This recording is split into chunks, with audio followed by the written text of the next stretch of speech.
got to say, I think our two running backs, I think those guys may be a little bit bigger than our guy here. I think they should be, because I'm retired. Yes. I am just a soccer dad now. When you got the guns out and you don't look retired like that.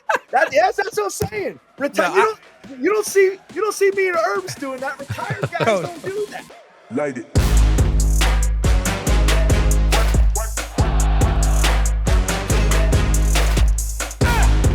Welcome to the Triple Option presented by Wendy's. Try Wendy's new Frosty Fusions with flavors like Caramel Crunch, Oreo Brownie, and Pop-Tart Strawberry. Wait, where's Mark? Don't we need Mark to hit the beat for us? Mark will join us a little bit later. He's Urban Meyer. I'm Rob Stone. Welcome to the Triple Option. Remember to rate, subscribe at Apple Podcasts, Spotify, wherever it is that you get your podcast, as well as across social media. You can find us at 3X Option Show. New episodes coming your way every Wednesday on YouTube and wherever it is you get your podcast. All right, Coach, I'm going to start with a question for you this week, which is going to lead into our main conversation. What do butt dials, too much pasta, and a cookie cake offered to recruits have in common? Butt dials, too much pasta, a rogue cookie cake. What do they have in common? I'm going to throw it out. There were probably violations of the NCAA. So I would. Yes. All of them had been self-reported infractions by schools to the NCAA. Wow. That is insane that coaches and staff people are living under the fear of serving somebody too much pasta. They sit on their phone and accidentally butt dial a recruit. All right, quick add to that. So I'm the head coach at Utah, and Shelley would always get the player of the game. She'd make cookies for him.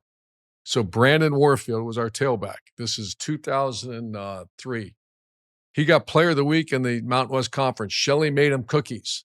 Our compliance guy turned her in, and I got a letter. I wish I would have saved it. I think she did. The letter said that you committed a violation, and you're going to be reprimanded by your husband. I kid you not. Right. So Coach, I guess that kind of leads us where we are today. It is. I have tears in my eyes right now because it is so ridiculous and kind of this fear factor that coaches and staff members have to live under with, all these bylaws and all these rules. And right. This was not where we were going this week. What triggered it was Michigan is still sitting out there waiting for a final ruling. They finally had that hearing about the sign stealing scandal over the weekend of June 6th. The NCAA president, Charlie Baker, he wasn't at the meeting, did say to expect a final ruling in 30 to 90 days for the allegations that occurred all the way back in the 2023 season, which if you're a Michigan fan, you're like, come on, man, right? Like, what is taking so long? Get this going. Well, you combine that with the College Sports Commission coming in to monitor infractions for money, the whole NIL and handing things out. So we wanted to discuss the current system under the NCAA, how Coach helped mold it, and how we got to this point. So let's start, though, Coach, going way back, that moment in your career where infractions, if you will, first really came to light right in front of your face. This is a topic I'm very passionate about, and I'm glad we're hitting it. Remember, one of the things that I believe that the triple option does is educate and enlighten. We have fun with it, but it's enlightenment. We're going to give you, Mark Ingram gives us stuff that most people don't know, and I can do that because I spent 38 years in it. So it all started, my coaching career, I was at Ohio State, and then I went to Illinois State, Colorado State, Notre Dame, Bowling Green as a head coach, Utah, and then I got hired in the SEC at Florida, 2005. The NCAA almost was an imaginative figure. We never dealt with the NCAA. You took a test once a year, you passed the test, you went on. You didn't even deal with violations. At Bowling Green, you weren't dealing with violations. Coach, what was the test? Just like a test on what the rule book they gave you a rule book, and it was a real test. You had to study it for a week on that thing. We had the compliance people would come in twice a week, I think, and they'd give you practice tests because if they fail the test, you can't recruit. And this went on for years. The rule book was that big, and the things you just mentioned, and it was, it was.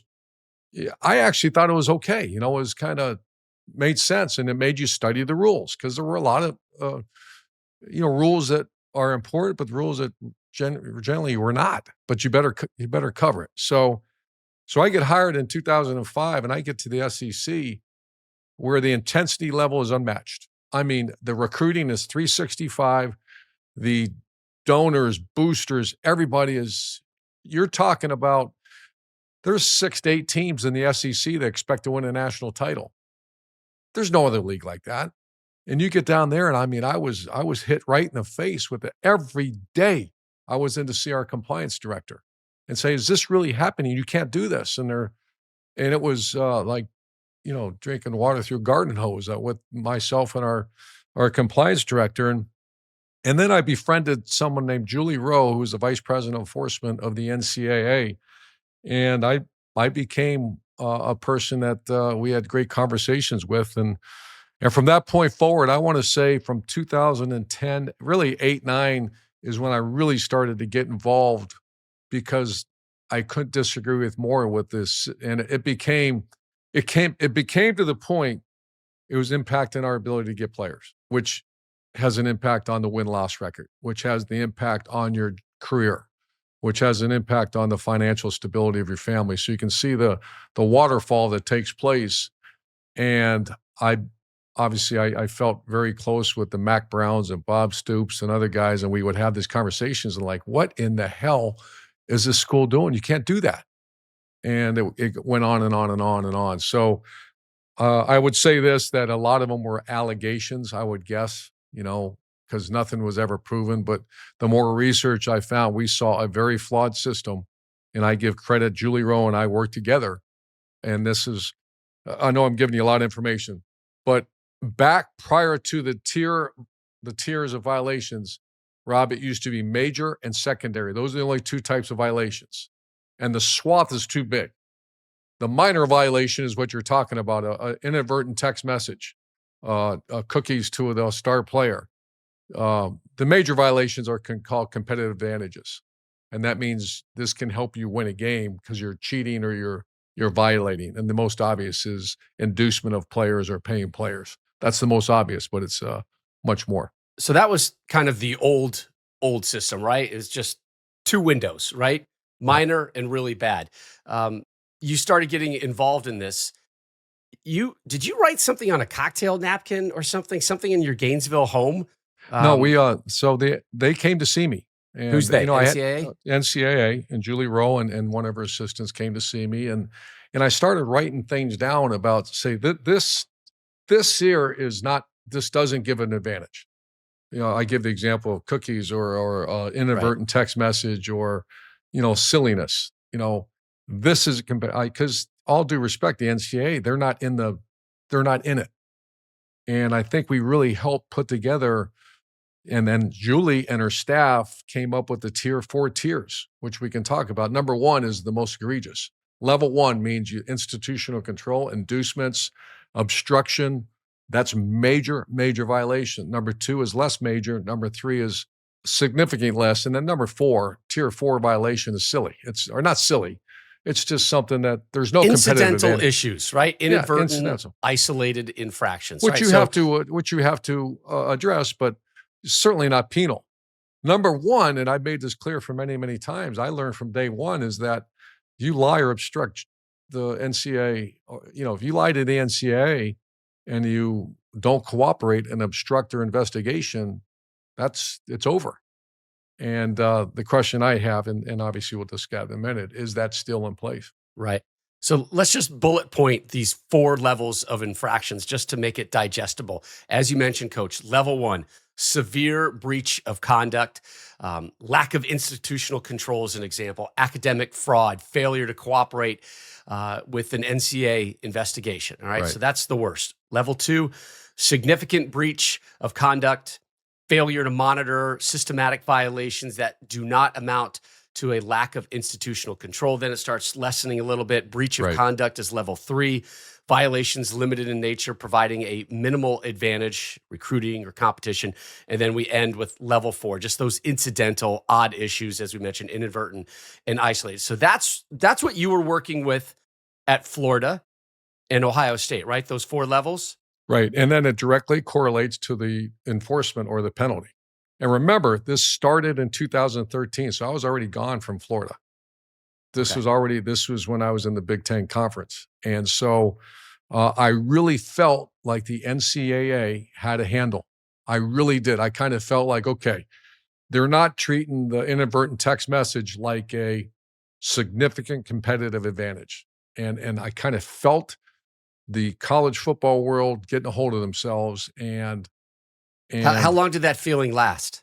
It lasted until 2015, until it became litigated, and that Tom Mars is the famous attorney, I believe. And I know there's other attorneys probably, but everything became litigation. And I actually spoke to Julie Rowe today, and I asked her that question. I said, when did we lose it? When did we lose control of this thing? And she said, like I did, she really felt that we were getting a grasp of things.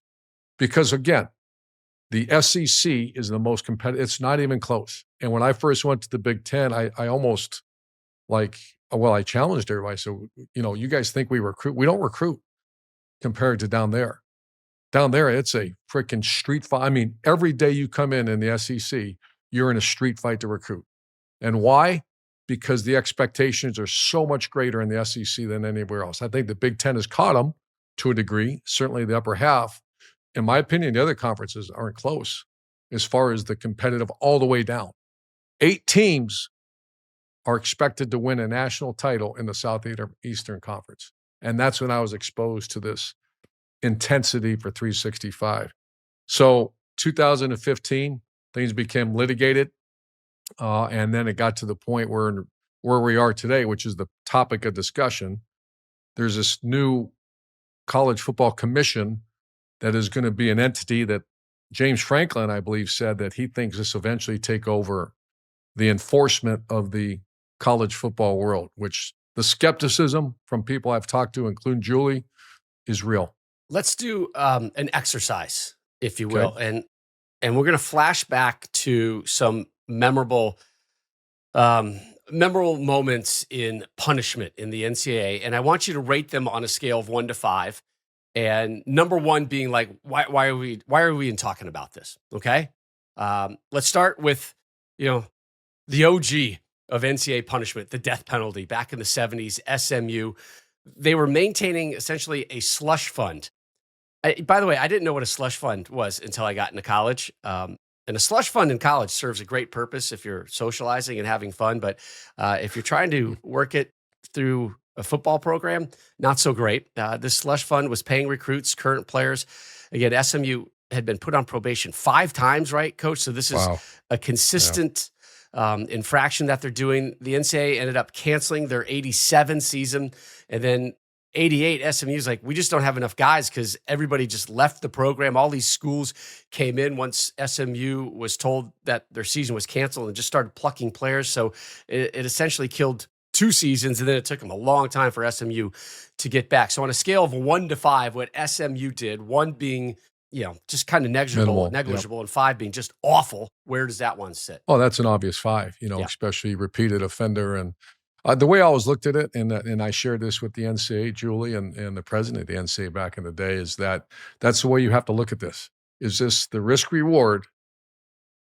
We're human beings. Everything's risk reward. So are you going to say this is going to help us win a game and it gives a competitive advantage over your opponent? If it is, that's closer to a 5. If it's negligible, a bag of cookies for the player of the week in the Mountain West Conference, that's a -1. That has no competitive advantage whatsoever.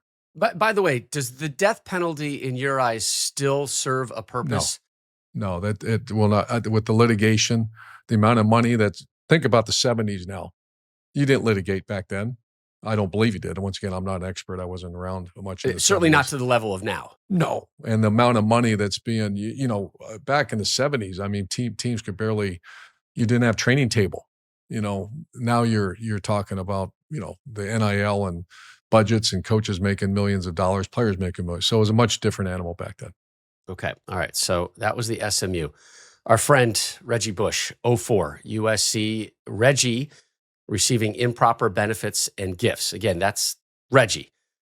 The football team vacated all the wins from the 05 season, final 2 wins of the 04 campaign, banned from postseason play in 2010 and 11, and lost 30 total scholarships, scale of 1 to 5. And remember, Pete Carroll left. I mean, this was a major, major deal, but I don't know if it was a Reggie Bush issue, then it was a 3-2. Right. It wasn't a competitive, that was good for Reggie, I guess, it was Reggie was benefiting. But if they use that in recruiting for other players, then it becomes a 1. I don't understand. I don't know that case other than obviously Reggie lost his Heisman. I believe he got it back, and they took down banners of national champions. Yep. So I would say on the cover, that's a 2 to 3. If it was inducement for other players, it becomes a 5. Gotcha. 2010, the Ohio State. This was the whole trading gears for tattoos. Terrell Pryor certainly involved in that. Jim Tressel, the head coach, received a 5-year show cause, $250,000 fine, forced to resign as head coach. Buckeyes vacated all the wins from the 2010 season. They had a 2012 postseason ban and a reduction of 5 scholarships over 3 years. It was actually 9 scholarships. 9 scholarships. Because I lived This was trading gear for tattoos, Coach. Yeah, this was, I know this one well because I lived it. Our 2012 team went undefeated and was not able to compete. We would have played Notre Dame for the national championship that year. So it was very punitive. Jim Tressel, who I know well, once again, I know this case because I lived it. I was hired directly after Coach Tressel resigned. And on a competitive scale, it's 1. There's no competitive advantage. There were some players that were trading, from my understanding, which I do know, they were trading memorabilia for tattoos. So competitive advantage, 0 or 1. There's nothing there. Was it wrong? Yes. Jim Tressel was accused of lying, and what I understand is that the accusation was that he signed a letter like we all had to sign back. I don't know if they still do it, that say you're not aware of any violations. And he was aware of this. He ended it. And as a result, so I think it's a 1, but the inconsistency of that penalty is, to this day, still bothers me. Yeah, inconsistency is kind of a buzzword through this conversation. By the way, do you remember the days when Sports Illustrated would come out once a week and you couldn't wait to get it in your mailbox and see who made the cover? Your thoughts when Jim Tressel made the cover of Sports Illustrated? Yeah, it's, to this day, I still hold a grudge about that whole thing. I know Jim Tressel. I followed him, so I know exactly what his program was all about, and that was wrong. That was a mistake on a lot of fronts. The support Tressel received in Columbus, I don't think was fair, and certainly in the national, it's actually a joke, to be honest with you.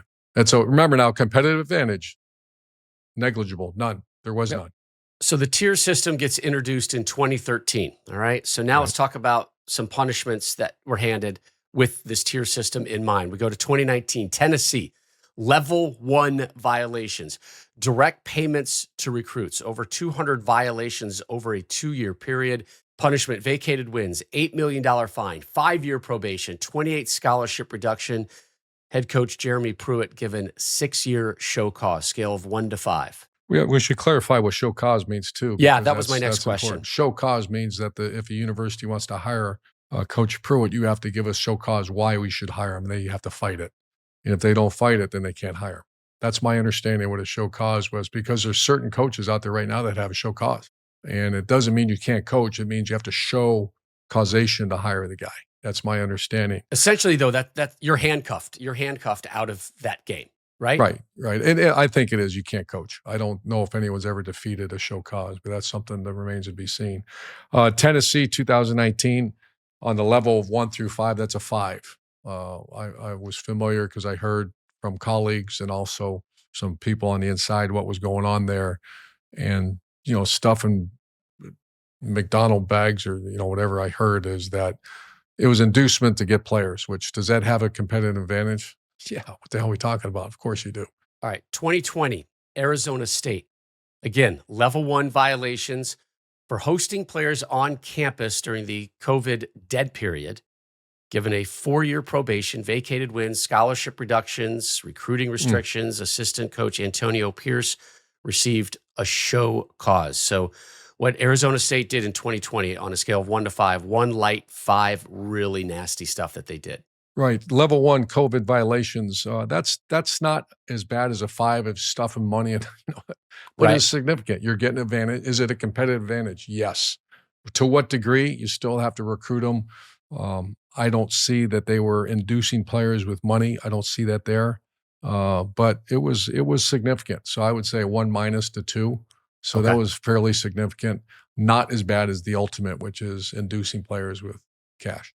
Okay. The Wolverines in 2020, level 2, impermissible conduct or contact rather with recruits and players during that restricted COVID period. That was then upgraded to level 1 because Coach Harbaugh intentionally disregarded the NCAA legislation and was shown to have some unethical conduct. School put on 3-year probation. That started in 24. Whatever. By the way, what is 3 years probation? Right? Just Well, that's we're going to find out because there's another one pending. So yeah. probation, my understanding is when you're on probation, you become a repeat offender. That is a That adds to it. We'll talk about mitigating versus aggravating here in a second. Yeah. And that is a aggravating addition to the if there's another penalty. So I look at the 2020. And there's more to it, Coach. Let me add to it real quick. So, Okay. so we mentioned the school put on a 3-year probation. Coach Harbaugh given a 1-year ban and a 4-year show cause. Assistants Jesse Minter, Steve Klingsdale, plus 2 members of the recruiting staff also given show cause. So, NCAA they came down pretty hard with those show causes, at least. They did, and it was back. This is the other thing that we have to discuss is the subpoena power versus, the expediting. This happened in 2020. Right. So the penalties went out, I believe, this past year. So, or I guess the year before they were suspended. Probation started in 3 games. 24. Yeah.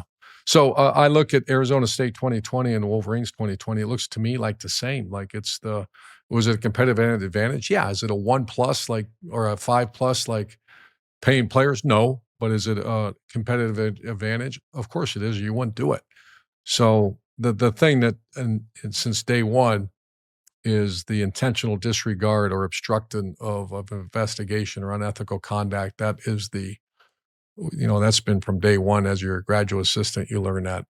So that was it says right there, it's upgraded to level 1. Let's talk 2022 USC again. Level 2 violations for exceeding the number of allowed coaches for 2 years, 1-year probation, $50,000 fine they were given. Yeah, that's to me, that's a 3. It's something you shouldn't do, but is it a competitive advantage? I guess. Depends how good those coaches are. If they're horseshit coaches, it doesn't really matter. But if they're good coaches, like I imagine there were. So, I mean, it's more than just a misdemeanor. To me, that's significant, but not enough to be a level 1. It's a level 2, which is right. Okay, Coach, let's go to the alleged infractions, which really kind of triggered today's conversation. Michigan, again, 2023. We're still waiting on what level of infraction this will be. Still waiting on NCAA punishment, if there will be anything. But we do know this is being viewed as a repeat violation. And this, of course, is the whole Connor Stalions situation where Stalions orchestrated that scheme to illegally scout future opponents. The NCAA is investigating whether Michigan violated rules prohibiting in-person advanced scouting and other unsportsmanlike activities. There has been some fallout from this already. Of course, Jim Harbaugh famously suspended the final 3 regular season games of 2023 by the Big Ten. So the conference did that to Coach Harbaugh, but he did return for the Big Ten championship game, the college football playoffs, and of course they went on to win the national title. In season, though, linebacker coach Chris Partridge fired for destroying evidence. Sharon Moore, the current head coach, has offered to be suspended for 2 games this season, trying to kind of get ahead of potential punishment. So 1 being a minor infraction and a random butt dial to a recruit, 5 being really egregious. Where does this one sit? Well, this to be determined. This is ongoing, so I don't think all of us understand, did it really happen? There's a couple things that have for sure happened. And I still laugh when I think about Connor Stalions dressing up like an assistant coach on the other sideline to videotape rival Michigan State. That I hope it's got to be. Maybe there was a movie. I think someone said there was, but that's you. How does that happen? And then, I got into it with some colleagues, even Fox colleagues. Wow, coach, everybody does that. I was like, everybody does what? And I even made some calls of, I said, have you ever heard of this before? And they're like, no. But whether other coaches have done that before in the past, some people out there say, some reputable people. Or Bruce Feldman, I think, told me, or someone, well, that this does happen to other places. I was like, Bruce, I've never heard of this before. So a lot of this is to be determined. On the surface, is it a competitive advantage to know the signals of your opponents illegally? You got them illegally. Of course it is. You don't get, people have to understand that when you say signals, there's only a couple signals you can get that fast in real time. Is it a run or a pass? Is that significant? Hell yeah, it is. It's a tremendous advantage. It changes the entire technique of your defensive front, linebackers, and the second. Everybody knows a pass. That's a completely different story. And then the whole right or left, if they know it's a run to the right or a run to the left. And that's why I understand the advantages are. To say it's going to be they're throwing the ball across the middle, that's not, they don't know that. What they do is know if it's a run or pass and if it's right or left. Okay, that's the advantage for a defense. For an offense, it's all about the blitz. If they can signal to the offense and saying a blitz is coming, either from the boundary, from the field, or from an internal, and that's a hell of an advantage. So if you can get that kind of information in real time to your players, and that's still to be determined if that was really happening, we all hear that it was, then that is a one. And then obviously when you start seeing destruction of evidence, those kind of things, that's, I'm just reading through it. So this is all to be determined, which again is not the purpose of this entire conversation we're having today. It's going to be, where are we at now, and why is this College Football Commission coming along? So there's a lot of risk reward, right, Coach? I assume, heck, you do that in everything in coaching, is calling that play worth Sure. it. But, people are creative these days and age, and with the pressure to win and the paychecks that are sitting out there, this isn't going away, right? Like the College Football Commission isn't going to just make this be something that, I think we need was an some old clarity. conversation. People are going to be creative in finding ways around rules. And I talked to Julie Rowe at length about this. And by the way, she's willing to come on and visit with us, Rob. And I think that's something we should do, because what's the purpose of our conversation? Are we criticizing? No, we're enlightening people that have a very sincere interest in college football. That's what we're doing. And the new commission, I was led to believe that there's subpoena power, and that's a game changer. There's two game changers in our world. One is subpoena power. What does that do? That forces you to tell the truth, or there's going to be some kind of criminal element to that. Game changer. You want the truth? Subpoena someone, and you have to, because if you lie, there's going to be, that's a criminal offense. And the number two thing is the unionization. Everybody signs a piece of paper, a document, not a piece of paper, a legal document that says they will not litigate. And whatever the commission decides, the enforcement or the penalty is, you take it and you move on. My understanding is that's not exactly what's happening. What Julie said, and we have to do further research on this, the NCAA currently has subpoena power, Rob.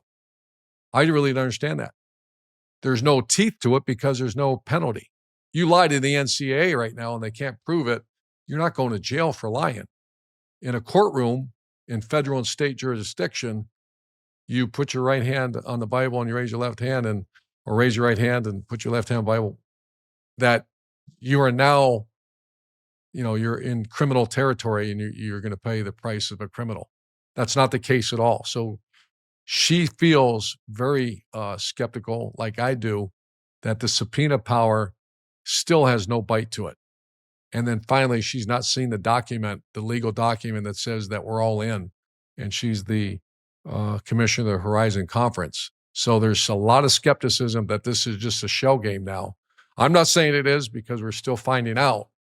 But this new world order, I don't know. We might have to pump the brakes and find out more details. How can we lose that skepticism in you, Coach? What is it that you need to see? I need to see subpoena power. And there's only, you heard conversations where the United States government, Congress can get involved. If they do, and they give you real subpoena power, you're going to see expedited penalties. You're going to see enforceable penalties. But Congress, in case you haven't turned on the news lately, there's a lot of stuff going on, and how much a recruit gets paid right now is not one of the top concerns. No. So the big takeaway here, of course, is do not accept Shelley's cookies, right? As a baseline. When Shelley's coming around, or she has to be cookies, reprimanded, which we don't want to get into that. Just walk away from Shelley and her cookies. Man, there is so much more to come in the world of enforcement in college football. But one last thought about this, and Julie Rose said that this is really a great way to look at it. The old model was presidents ran the NCAA, and enforcement, there are the rotating committees. And I asked this question. She said, penalizing peers is non-sustainable. It doesn't work. We know that. And the new version, she was saying it's much different now. A lot of what she did is the NCAA now has former judges and other third-party people that do not have the human element involved. Do you think if that makes sense? A president of one university is not going to penalize a friend at another university. Do you think the presidents are all right giving up that power, though? It is still their school, right? That they're in charge of, that they're representing. I think if you want, and I could, I work for some great presidents and I work for one or two not great ones, but I mean, to me, you want to find the source of some issues in college sports. It's that when your coach doesn't work with the NCAA, or in basketball, I heard stories about where coaches just said, I'm not talking to the NCAA. And you're like, wait, what? How's that happen? So I think the presidents of universities, I know certainly coaches are the number one offender, but their boss has got to be held accountable as well. Yep. Good conversation. Kind of stumbled on that one, Coach. Way to do your research, by the way. I'm expecting you to break some recruiting news coming up now. I'm done. I'm done with that. You're exhausted. Go have a cookie. Take a break, and when we return on the Triple Option presented by Wendy's, we're going to be joined by one of our favorites, the head coach at Penn State University, James Franklin, joins the Triple Option next. Light it. If you love Wendy's classic Frosty flavors, we have got some big news for you. There are all new Frosty Swirl and Frosty Fusion flavors. So, yeah, it's the same creamy treat that you've always loved, now with a flavor refresh. So what are these new flavors? Well, Stoner, thanks for asking. There are a lot, so I'm just going to list them, okay? We've got the Frosty Swirls, strawberry, brownie batter, and caramel. Then we've got the blended Frosty Fusions, caramel crunch, Oreo brownie with swirl thick brownie batter sauce and crunchy Oreo cookie pieces, and Pop-Tarts, strawberry with a street strawberry sauce, and chunks of crazy good Pop-Tarts pieces. You know your flavors. Not to mention that, yes, you can still get your classic vanilla. Try them all and find your favorite. Are you going to be a strawberry swirl girl? A caramel craze fanatic? Brownie batter buff? Pop-Tart strawberry fanatic? Oreo brownie stay? These are all really, really good questions, Mark. Anyway, whatever flavor you're craving, odds are we've got a Frosty for it. So check in for sweet treat time with Wendy's, all new Frosty flavors. A refresh on a classic? Gotta be Wendy's. Baseball fans, BetMGM is giving you the chance to win a prize every day during the baseball season. Step into the batter's box for BetMGM's Swing for the Fences free-to-play game. Log in every day for your chance to win. All you need to do is pick an area of the strike zone and take your best swing. If you get a single, double, triple, or home run, you'll receive a prize. Smash a home run to collect a bonus bet on us. Just log into your BetMGM Sports account to get started. Then visit your promotions section to access the Swing for the Fences free-to-play game. Swing for the Fences with BetMGM. BetMGM and GameSense remind you to play responsibly. See BetMGM.com for terms. This U.S. promotional offer not available in D.C., Mississippi, New York, Nevada, Ontario, or Puerto Rico. Gambling problem? Call 1-800-GAMBLER. Available in the U.S. For New York, call 877-8-HOPE-NY or text HOPE-NY 467-369. For Arizona, call 1-800-NEXT-STEP. For Massachusetts, 1-800-327-5050. For Iowa, 1-800-BETS-OFF. For Puerto Rico, 1-800-981-0023. For West Virginia, visit www.1800gambler.net. Subject to eligibility requirements in partnership with Kansas Crossing Casino and Hotel. Welcome back to the Triple Option presented by Wendy's. We are excited now to take you to Happy Valley and bring in the head coach of We Are Penn State. All right, there we go. The head coach. I didn't know if somebody else was going to jump in there. Oh, man, we're all in on this one, man. Coach James Franklin, kind enough to join us. Thank you. Happy summer, man. Thanks for joining us. We've been hunting you for a while, Coach. Thank you. I appreciate the opportunity to be on. I'm gonna jump in knee deep with this, right? They had a bunch of feel-good questions. I'm not gonna do that. I remember me and you would sit in Big Ten meetings, and we shared the same concern for the rules and the who's following, who's not, and the compliance, et cetera. And then all of a sudden, I see that this college commissions come out with these guardrails for rules, and the whole world's act like, okay, finally we have rules. James, I started in 1982, probably around when you did. They handed us a rule book that thick, and every rule was covered in there, but people didn't necessarily follow them. So what's going to be? I keep okay. There's no tampering, no paying players, no extra benefits. I got news that's been around for a long time. So do you see this changing because there's an entity outside the NCAA and people I'm understanding have to sign and say we're in, but I'm going to hand it off to you right now. Rules without enforcement, you might as well have them. So what's your thoughts? Yeah, Coach, I think we both kind of had a similar experience from the standpoint we both were in the Big Ten meetings together, and we had also both been SEC head coaches. So Right. we kind of had a unique perspective on all these things. And I'm not shocked, Herbs, that you're not easing into this interview, right? That does not surprise me one bit. But yeah, I think what the hope is, Herbs, is that everybody's going to have to sign in and agree to this. And then with that, you're basically saying if you want to be a part of this, that you're agreeing to all the rules and how everything needs to play out, the guidelines of how we're all going to operate within the system. And with that, from what I understand, you're not going to be able to sue. If you want to be a part of this, you're in. And if you don't want to be a part of it, then go play somewhere else, whether it's NAIA or whatever it may be. But I think your point is a good one. There is going to be an entity and an arm that is going to be on enforcement. And this is going to be different than anything we've all experienced because they're going to have subpoena power. Wow. And they are going to act and act swiftly. This is not going to be one of these things that we've all kind of grew up with under the NCAA where it goes on for 2 years. And a lot of times the coach is gone and the next coach is coming in and having to deal with it, myself included. This is going to be something where decisions are going to be made and made swiftly.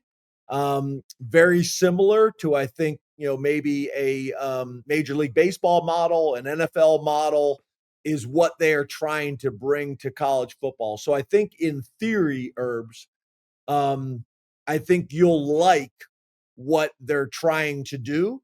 Now, as we both know, the theory of it and the reality are two different things, and there's going to be some growing pains, as we work through it. So Have I'm you hopeful. I'm hopeful. have you seen the document? Have you and your AD talked to? Is it a legitimate document saying that you like Tom Mars is not going to be suing the NCAA every 3 weeks, or not the NCAA, the college commission? Is that what you're saying? Is that there's? I didn't know that part. I didn't understand the subpoena power, which is huge for expediting issues. And then number two, if it's no litigation, we're in. Is that what's going to happen? Then do you see any teams balking at signing this thing? Yeah, I think people are going to have a hard time of not signing it because I think it's going to start with the commissioners and the presidents, right? And everybody's going to want to be a part of this because obviously there's financial implications to Right. all of this as well. And how are you going to be on the outside, right? So I do think everybody is going to sign it now. What we're signing, I have not seen yet. I think that's at a presidential level and an athletic director level. But even when we were at Big Ten meetings, that still not was something that was out there for all of us to see. That they're still working through the details. I think a lot of this they were waiting until the judge, formally made the decision, and then there's an implementation committee partly from the NCAA, commissioners, athletic directors that are part of implementing, basically the house rules. and it's going to go from there. So we're still learning, Herbs. I'm still learning every single day and getting more information. But what has been explained to me, I think they're hopeful is the best way to describe it, that we can move in this Yeah. direction. And last question before I hand it off to Mark is that so this is just NIL, right? This has nothing to do with the other nonsense, where the NCAA is still going to handle whatever it may be, other issues within the sportsmanship and rules. Is that correct? So the way I kind of understand it is this is revenue sharing rules and NIL rules kind of are all under this umbrella. But I would also say, Coach, that I really think it's pretty much going to be everything. I think football is going to be run by this entity. Wow. Um, and I don't want to use the term like that we're breaking away, but I think football is going to be run by this entity. Does that And include things like playoffs, Coach? yeah, I think at the end of the day, everything is going to fall under this umbrella. Because the reality is right now, it's going to be the Big Ten commissioner, the SEC commissioner, and this entity. People are going to get upset when I say that, but they're going to be the ones running it. And obviously, other commissioners from other conferences is going to have a voice as well. But I think the challenge, and Coach Herbs knows this, is in the old days under the NCAA structure, Penn State would have a vote, Ohio State would have a vote, they'd be the same. But then an FCS school or a smaller school, 1AA school, would have a similar vote under the NCAA structure that we would. And you'd be trying to get things passed and you try to get rules involved. And they were trying to treat us all the same, and we're not. So I think we're trying to get kind of to more of a structure now where we're making decisions that are in the best interest of major college football. And I think we're close to achieving that from the way it's being described to me. Coach, we've seen kind of like a common theme the last couple of years in the national champions is Ohio State and Michigan kind of getting their core leaderships, their core guys to come back and return, and we've seen that happen with you in Penn State. Just my first question is, what went into these like exit meetings for you to get these guys to buy in and get the whole team to like say, hey, I'm not gonna forego my senior year and go to the NFL. I'm gonna come back and try to accomplish something special with this team and with this coaching staff. What went into it? How did you get that mentality and that mindset going within your returning players? Yeah, to be honest with you, it really wasn't that because it really back to Coach Herbs's question too. That's a big part of this, right? We're having these conversations during the playoffs. I'm trying to retain my team during the playoffs. And that's the challenge. We're trying to get rid of this so you don't have the transfer portal open during the playoffs. Right. We should be totally focused on trying to win a championship.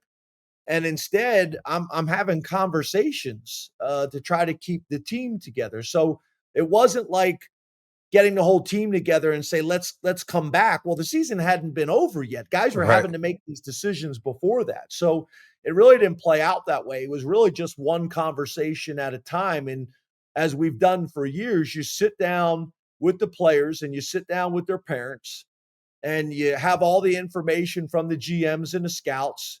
You're being projected as a third or fourth round draft choice or a fourth and fifth round draft choice. And we've gotten to the point where we got guys that don't feel like they should leave Penn State unless they're going to be a first or second round draft choice.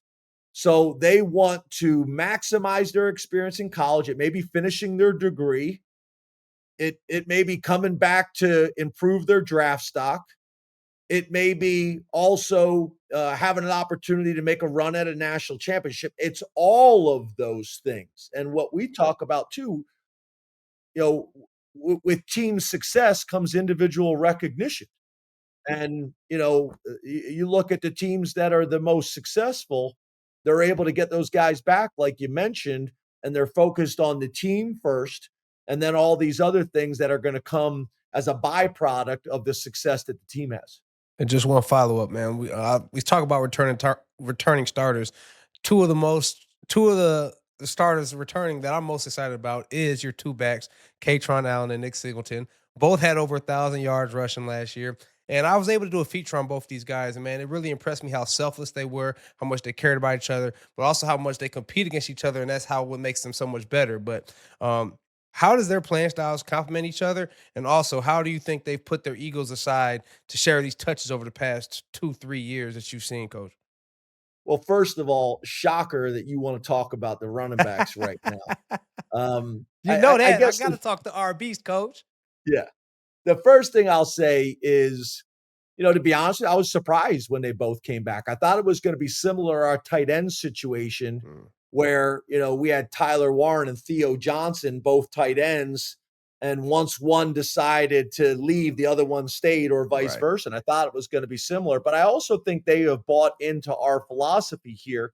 We don't wanna be in a situation where we're sending a running back to the NFL and he's got, you know, Too much wear and three, tear. 400 carries on a season, and then the NFL feels like he's beat up and Yes. not a whole lot of, tread left on the tires. Our Yes. guys understand, they're really good complementary pieces. It's gonna be really good for their longevity and their Yes. careers and things like that.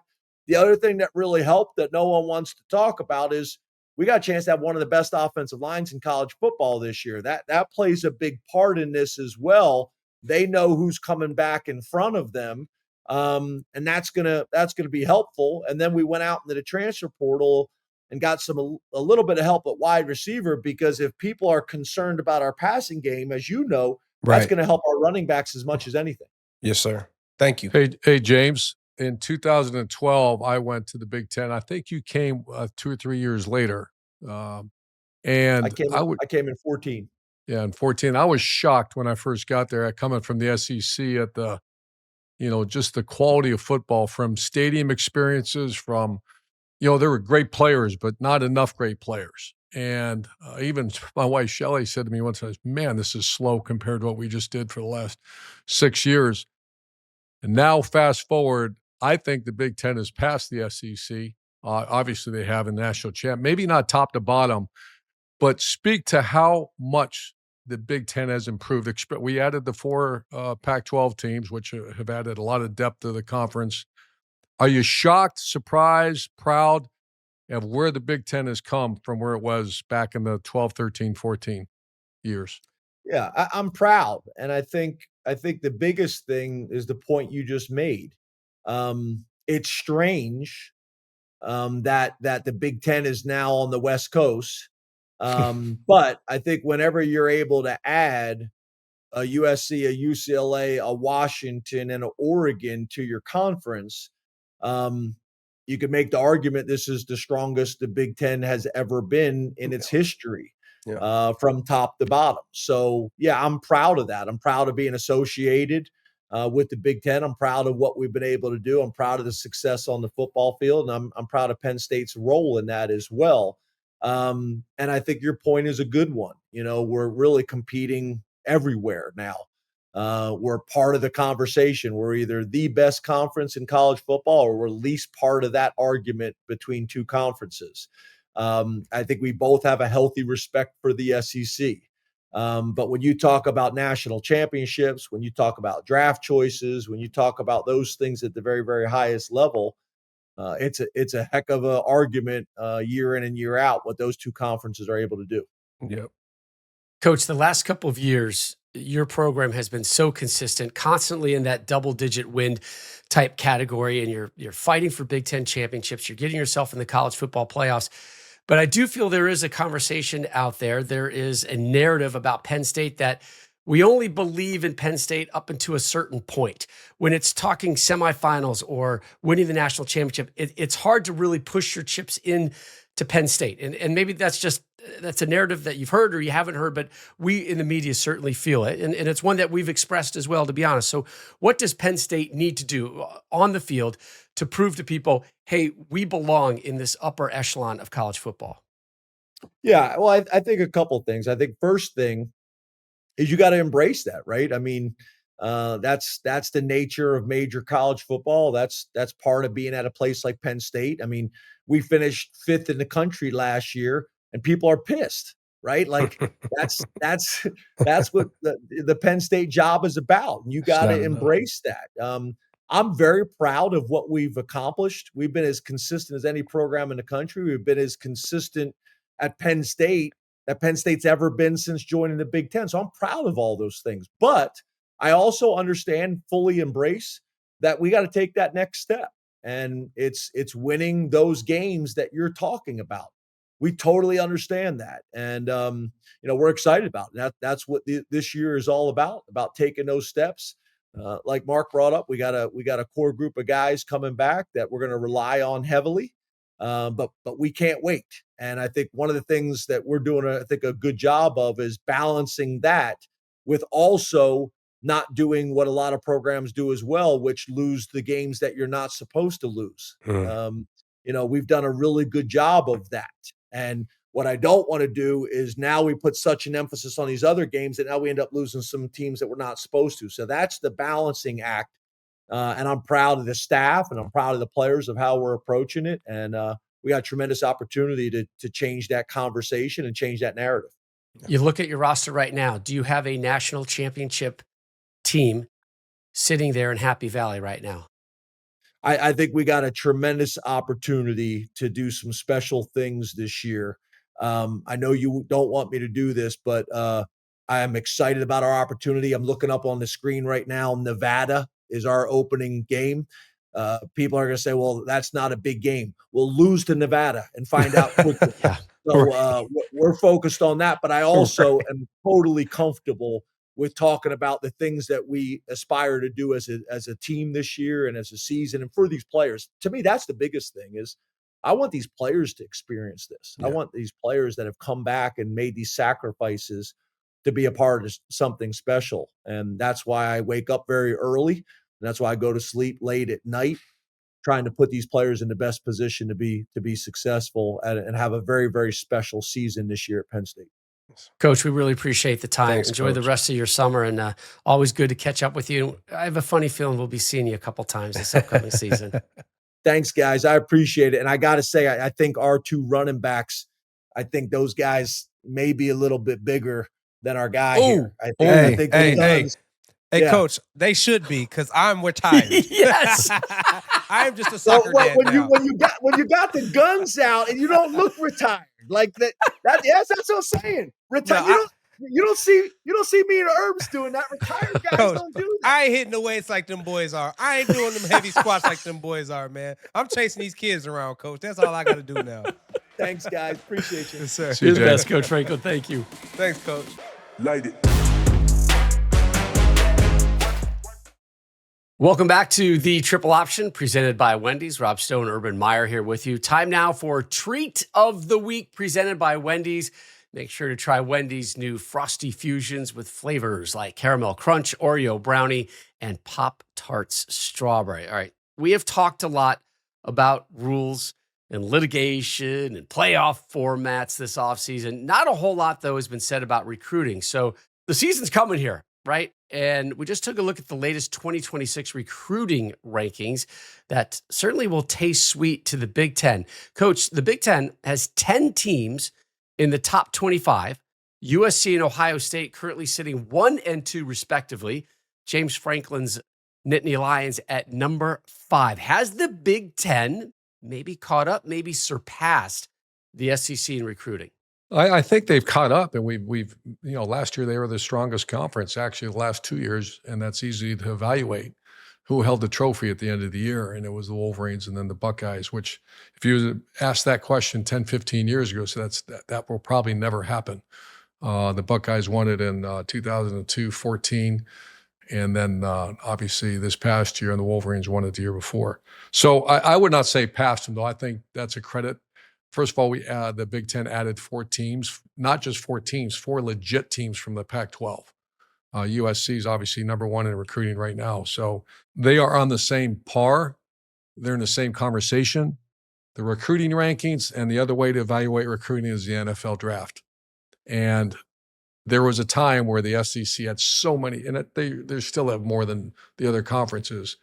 But anytime you want to talk about conference and the strongest conferences, I look at championships and NFL draft, and you kind of stop there.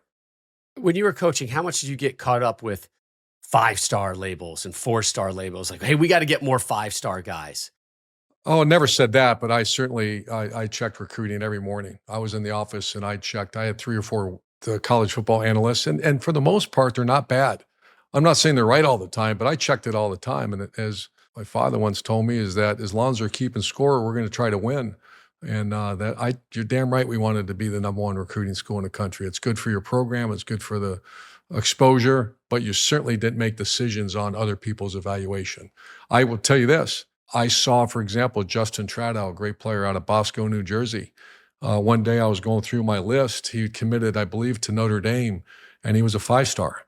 And I was like, wait, what the hell happened there? And I got my recruiting off. Our D-line coach, we ended up flipping him. We went after him for one reason. That was because I saw he became a 5-star. And they were right. He ended up having a great career for us. So to answer your question, did I watch it? Absolutely. And I'll tell you, the coaches that say that they don't pay attention, I'd say they pay attention. So you're paying attention to your own recruiting, obviously. Are you paying attention to your competitors and who they're pulling in? I told you we had a Wolverine board on a room, on a separate board in our recruiting, the war room, we used to call it. Every day I checked and I wanted to see who they're recruiting. It was updated daily. Who are they recruiting? Who are they getting? And why did they beat us on that player, if they did? And that was a bad day for that assistant coach if we didn't know about that player. And it's a good thing that didn't happen that often. Coach, give me one player that you really wanted and you couldn't quite close the deal for whatever reason. I'll give you 100 players. We went after Jabril. You talk about the Wolverines, Jabril Peppers. I wanted him bad. I thought he was a great player. The one that I would say probably is Patrick Peterson at Florida. I had him. He ended up being, I think he's going to be a Hall of Famer. We had him on our show. Love that player. And then the other one is C.J. Spiller, 25 miles from the swamp. And I mean, we had that, and I love that kid to this day. We're still friends. And that would have been, if the Gators would have got that cat back in the 07, 08 era, it wouldn't have been fair, the amount of talent we had on that team. Coach, recruiting has changed through the years. Right. We all know that, but sometimes the visuals scream at us. All right. So this is out there right now. This is a 5-star LSU wideout commit, Tristan Keys. Again, an LSU commit on his official visit, though. Oh, gosh, here we go. To Tennessee.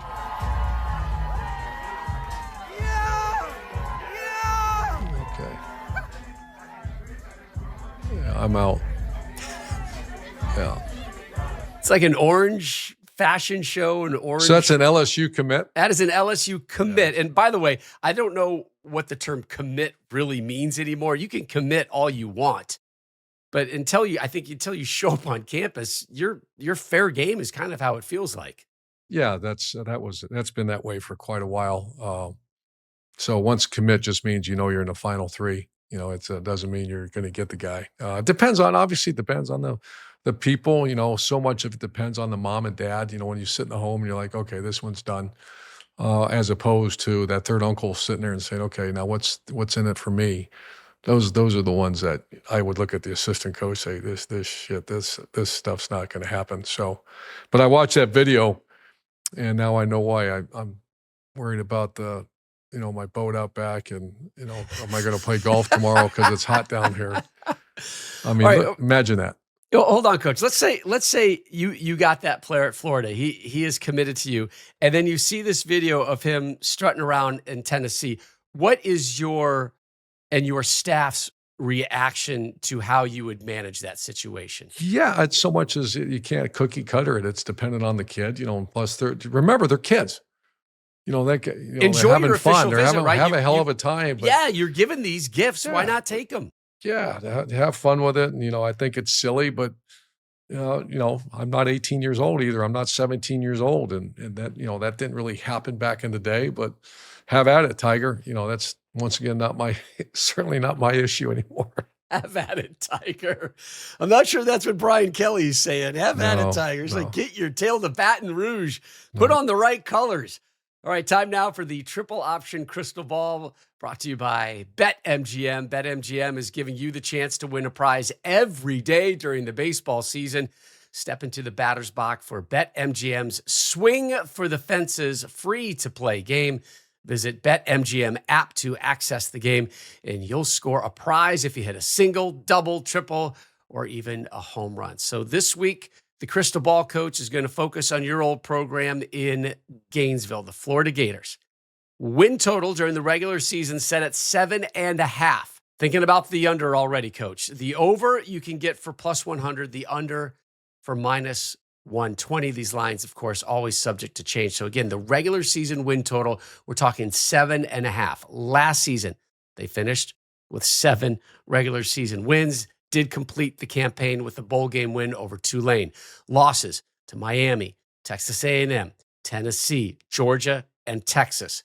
Ranked wins over LSU and Ole Miss. Curious note, though, of their 5 losses, the quarterback, DJ Lagway, only started against Georgia, and he left that game in the second quarter, had that calf injury.